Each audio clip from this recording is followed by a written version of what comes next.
आणि आपले अंगणवाडी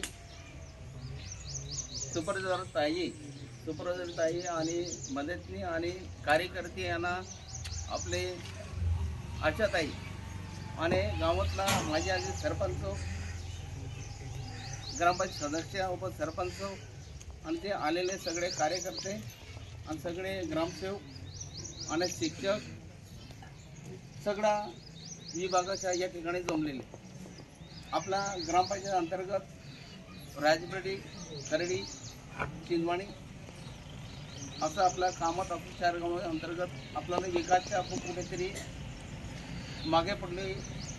तर शेतवण आपल्याकडे काय अडचणी आहे ते आपण त्याच्याकडे सुचवायचे आहे. हे प्रस्ताव तयार करून साहेबामार्फत पाठवले जाते. ज्याची अडचणी ते आपण सगळ्या आपण या ठिकाणी मांडा. मला वाटतो का खरोखर शासनाला आपण कळवणारा तेव्हाच आपला काय विकास झाला की नाही झाला शासनाला माहीत नाही ना. किंवा आपल्याकडे जे काय शासनाच्या विकासमध्ये आपण मागे पडलं तर आपण शासनाकडे जर पाठपुरावा करणार तेव्हा होईल असं माझा तरी असा वाटतो. आणि शासनाकडे आपण पाठपुरावा ज्यापर्यंत नाही करणार तेव्हा आपल्याला विकासचा आपण तिथे राहणार आहे. आपल्याकडे पाणीचा अडचणी आहे, आपल्याकडे रस्त्याच्या अडचणी आहे, आपल्याकडे क्षेत्राच्या अडचणी आहे.